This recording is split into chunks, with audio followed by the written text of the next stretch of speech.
Okay, so we are in the boat, obviously. I just wanted to explain kind of where we're at and what I'm doing with it.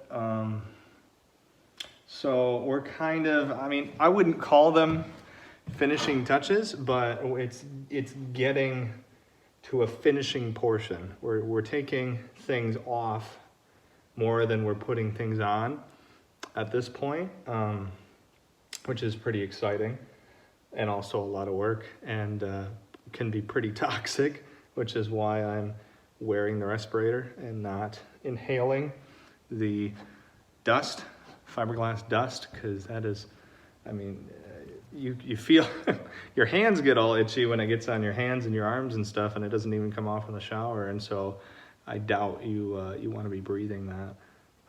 So what I'm doing is, if I took a little video, I'm just cleaning things up around the detailed portions, which you probably can't really see on camera. But what I'm doing is, when you lay up glass and resin, it kind of goes where it wants to, not where you want it. And so what you have to do afterwards is just come back and clean it up and get rid of the drips. And if you look in here, if you can see that, there's a bunch of drips. I had even laid paper towel down in there. So when we put this back portion on, because I knew it was gonna drip, it would drip down and it would fall on the paper towel. When I was done, when I thought the resin was all hardened, I took the paper towel off, because if you would have left that in there overnight, it would become part of the boat and you'd have to sand it off anyways. So I took it off, and apparently the resin was still running. But you can see the paper towel I laid in there when I was doing the top portion in the hatches.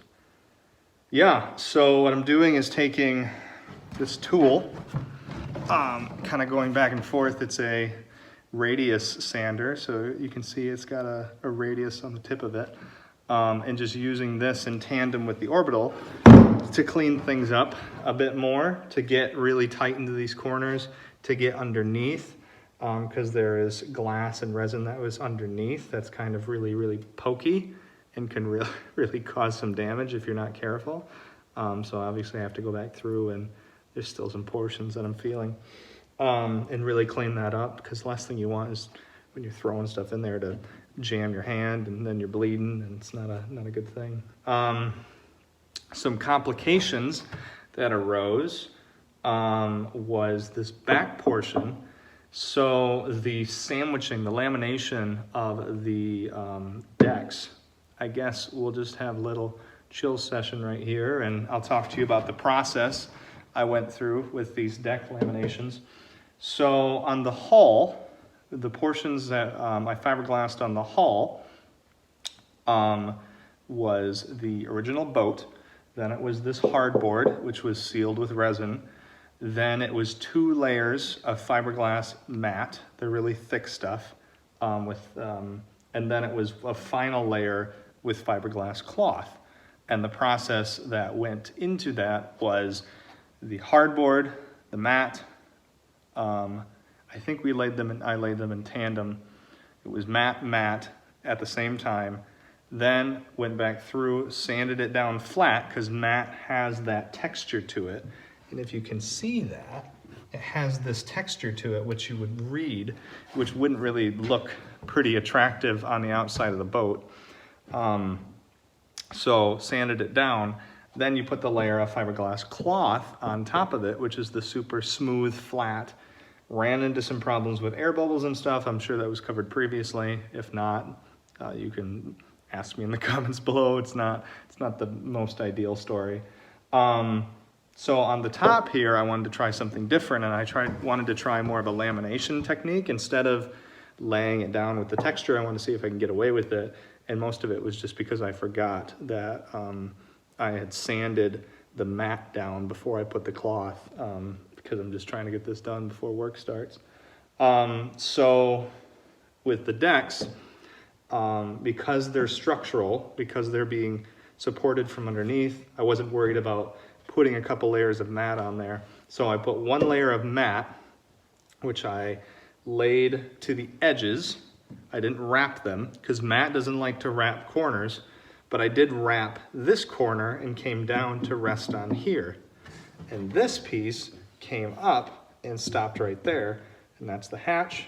And then this piece extended here, and this piece extended there, so they overlapped on the supporting columns right there. So everything's structural. What had happened was, because Matt doesn't like to make corners, and you have to, if you want it to make corners, you have to do it in a really specific way, which is what we did on the structural of the hull, these wooden supports that run back and forth. We had done those with the technique you're supposed to use, where you butt up, you lay one over, you butt up, you lay one over, and it sandwiches all together. I didn't do that for this because I thought it was going to be able to make that corner. It didn't. So there was an air bubble here. So what you didn't see is me fixing the things I should have done before, learn from my mistakes, learn from my impatience, more like it. So I went back through, I used an oscillating tool and cut that out, cut a perfect size piece to lay on this, and laid it on that and laminated everything together. So now this is smooth. You're not gonna see that bump. You can see discoloration because they were two types of resin batches. Resin changes color depending on how much hardener you put in it. So one batch could be darker, one batch could be lighter. And then I laid cloth, and the cloth went up to the edge here because cloth doesn't really like to make that 90-degree either, which happened on the gunnel portion because I did end up wrapping the cloth over the gunnel portion. Learn from my impatience, learn from my mistakes. So the cloth that I had purchased, I wouldn't recommend for this purpose. I am not a skilled fiberglass layer. I haven't been doing it for years. So, and this cloth is a super, super tight weave cloth, which doesn't allow air to escape very easily. And what that can cause is air bubbles. And if you have air bubbles, they need to come out because they're not structural. They'll crack, they'll fall out eventually. It's not ideal. So, and that's why I had to cut out the air bubbles of this. I ended up having to cut all of the material that I had overlapped on the top had to cut all of that out. It would have just been easier just to cut it to the same size and went through. Long story short, I made some more of that putty that has apparently is my saving grace at this point, and laminated everything together and sandwiched it in and filled the gaps, and it's perfect. Not perfectly finished yet, but it's going to be perfect for our purposes. So it needs to be sanded down and shaped and formed. I have sanded down most of it to the pretty much the shape that we want it to be.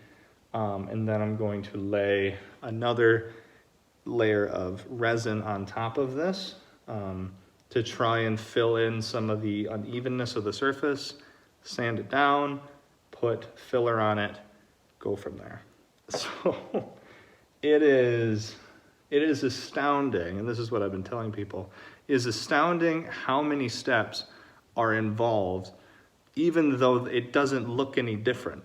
You know, when I'm videotaping this or something, I'm tempted not even to tape most of the process because nothing changes. You know, I'm sanding for 3 days straight. It's not very exciting. And it's just, the boat doesn't look any different, you know? This is the deck. This is the way it'll look for probably another week now until it's ready for primer. And the primer is really the transformation step. And it's when you get to see how good or bad you did. But it's just so funny because it's just like, man, you walk in every day and it looks the same. Better, you know, work a whole day on it and you leave and it'll look about the same. So it's good. I mean, there's progress being made. It's just not as rewarding as, you know, doing a short-term project, putting a coat of shellac on a tabletop and seeing the transformation instantly. It is very much a patience a patience game, but it's coming along. So yeah, I just wanted to kind of jump in and say, you know, how to do and what I'm doing. Just kind of explain the process because yeah, it's kind of finish work. Not really, but maybe. Oh, I'm stuck on the side of it. But yeah, it's just slowly kind of bringing everything together. So yeah, let's keep going.